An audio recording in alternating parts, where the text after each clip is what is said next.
There was a number that had been accumulating in a separate savings account for 9 months when Nancy Boateng walked onto the Family Feud stage, and the number was $7,240. And nobody in her life knew it existed because she had not told anyone she was building it, because the decision to build it had come to her at 2 in the morning in room 14 of the Piedmont Atlanta Hospital Cardiac Care Unit, lying in a bed with monitors on her chest and a view of the parking lot, and no one in the room except a night nurse named Yolanda, who brought her water without being asked, and whose small, consistent kindness was the only human warmth Nancy experienced for the 72 hours she was in that hospital. Her husband Kwame had visited once, briefly, on the first afternoon. He had said he could not leave the children for long. The children were 15 and 17, and were, by any reasonable standard, old enough to be left for more than 40 minutes. He had gone. Her mother-in-law had not come. Her sisters-in-law had not come. Her sister Adwoa, who lived in Columbus, had called twice and offered to drive, and had been told by Nancy that it wasn't necessary, which was not the truth. The truth was that Nancy had been telling people it wasn't necessary for so long that she no longer knew how to say that it was. She had been admitted for an arrhythmia, a cardiac event that her doctor described as serious enough to warrant monitoring and further workup. She had driven herself to the emergency room after a Tuesday evening in which her heart had been doing something irregular for 3 hours. And she had finally acknowledged, sitting on her kitchen floor, that she should not wait. She had texted Kwame from the ER waiting room. He had not come until the following afternoon. She lay in room 14 for 72 hours. She was discharged on a Friday morning. She drove herself home. Kwame was at work. The children were at school. The house was quiet. She put her hospital discharge papers on the counter and stood in the kitchen for a long time. Then she opened a new savings account on her phone. She named it For Me. The decision did not have language yet that morning. It was not fully formed. It was the shape of something rather than the thing itself. The specific form that clarity takes when it arrives not as a thought, but as a physical certainty. The kind that comes from lying in a hospital bed for 3 nights with monitors on your chest and understanding, without drama, that the person who is going to show up for you is going to have to be you. She had been putting money into that account every month for 9 months, when her daughter, a girl named Serwa, who was 17 and perceptive in the particular way of girls who have been watching their mothers for 17 years, had found the account statement on the kitchen counter. Serwa had looked at it, and then looked at Nancy and asked quietly, with the directness of someone who is ready for the real answer. "Mom, what's this for?" Nancy had told her. Not everything, not the shape of what she was building toward, but enough. She said, "The hospital was a turning point." She said, "Some things became clear." She said, "I'm figuring out what I need." Serwa had been quiet for a moment.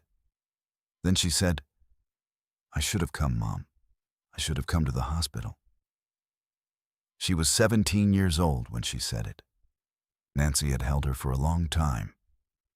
The application to Family Feud had been Serwa's idea entirely. She had submitted it without telling Nancy, filled it out herself, assigned the team, and presented the confirmed taping date to Nancy 3 months before the show. She said, "You're going, and I'm on the team, and you're going to win, and I'm going to be right there." She said it with the authority of a person who has decided something and is not discussing it. Nancy had gone. Steve Harvey got to her during the intro and asked what she did, accounting 20 years, senior manager. He asked what the most important principle in accounting was. She said, "Know exactly what you have, and know exactly where it's going." Steve tilted his head. "Is that a work answer or a life answer?" She said, Both as of 9 months ago. He looked at her. What happened 9 months ago? She looked at Serwa. Serwa gave her the nod. A 17-year-old's nod. Small, certain, full of love. And Nancy Boateng told Steve Harvey about room 14 and Yolanda the night nurse and the 72 hours and the discharge papers on the counter and the savings account named For Me. She told it the way accountants tell things.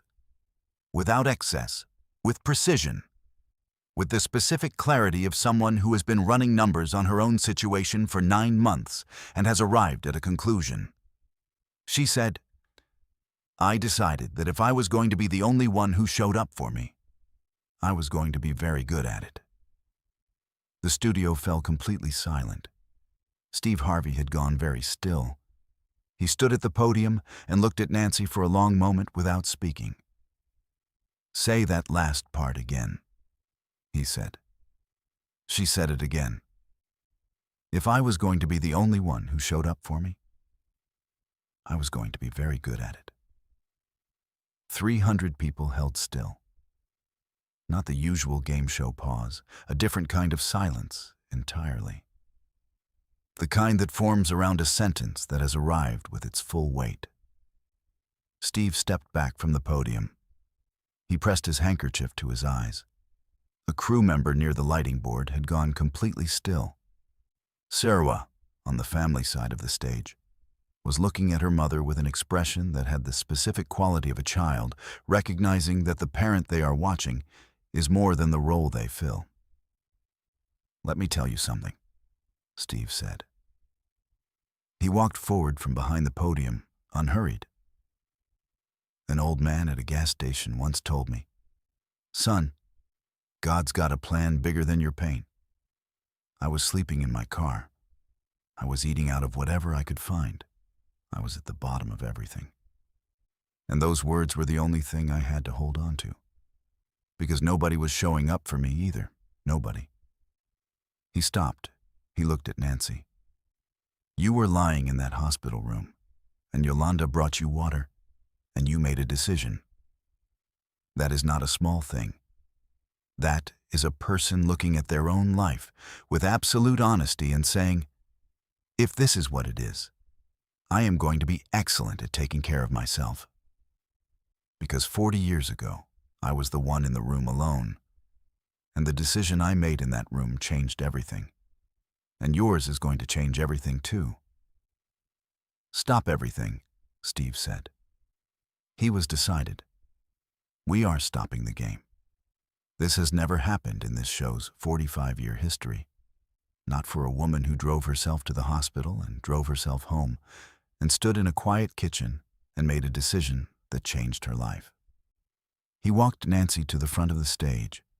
He sat with her on the steps and he said, What does the account need to become what you're building toward? She said a number. It was a specific number, the number that represented, in her accounting of her own life, what she needed to feel genuinely secure. The number was not enormous. It was the number of a woman who had been precise about her own requirements for 9 months. She said it clearly. Steve nodded. He pulled out his phone. He called his financial advisor live, speaker on, the whole room hearing.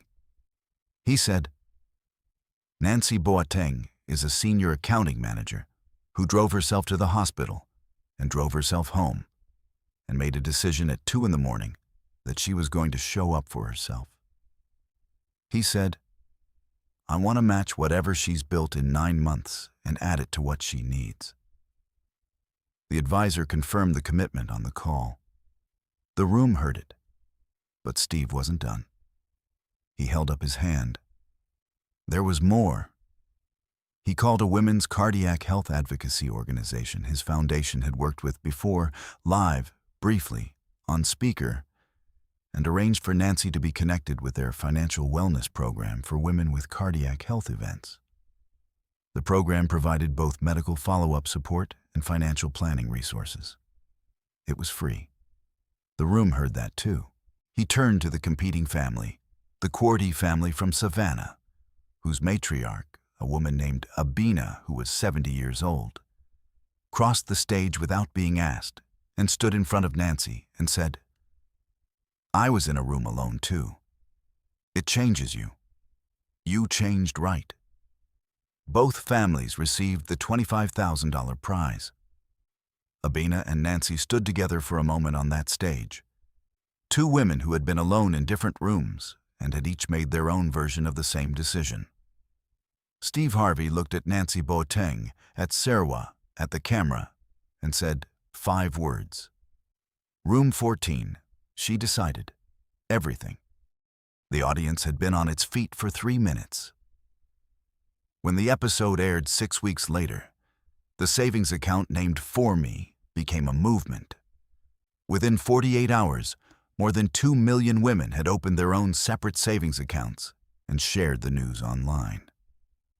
The hashtag For Me was used 8.4 million times in the first week, the most used hashtag ever associated with a Family Feud episode.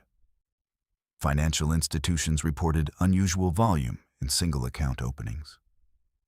Women shared the clip in hospital rooms, on postpartum wards, in domestic violence shelters, in every context where a woman had been alone and had made a version of Nancy's decision.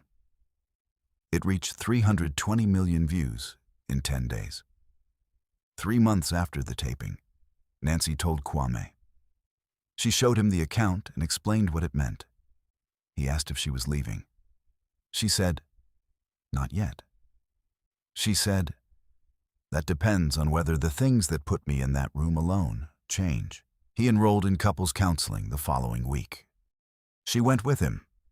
6 months after the taping, the account had a different name. She changed it from For Me to For Us, not because the original decision was wrong, but because something had changed enough to include a second person. She said she changed it on a Tuesday evening after Kwame came to the hospital with her for a follow-up appointment and sat in the waiting room and was there when she came out. A year after the taping, the For Me Foundation, established through Steve Harvey's foundation, provides financial independence education and emergency financial resources for women recovering from health crises who are navigating household instability. In its first year, the foundation provided direct assistance to more than 800 women. Its symbol is a savings account. Its motto is Nancy's own words. Know exactly what you have and know exactly where it's going. Today, Nancy Boateng's cardiac arrhythmia is managed and stable. Her cardiologist says her stress indicators are the best they have been in years. She attributes this, she says, to one decision made at 2 a.m. in room 14. She says it like the most ordinary thing in the world. Serwa is in her first year of college. She's studying finance. Nancy says this was not an accident. Steve Harvey said in an interview, Nancy Boateng lay in a hospital room alone, and she didn't weep, and she didn't rage, and she didn't bargain. She opened a savings account and named it For Me. And then she came to a game show and told the truth. If I can get one thing across to everyone who watched that episode, it is this. Sometimes the most powerful act of self-rescue is a savings account and a name and a decision to be very good at showing up for yourself. Have you ever stayed quiet when you needed someone to show up, and then decided to show up for yourself? Share your story below. Subscribe and hit that thumbs up for more moments that remind us that the most important decision we make is often the one nobody sees us make.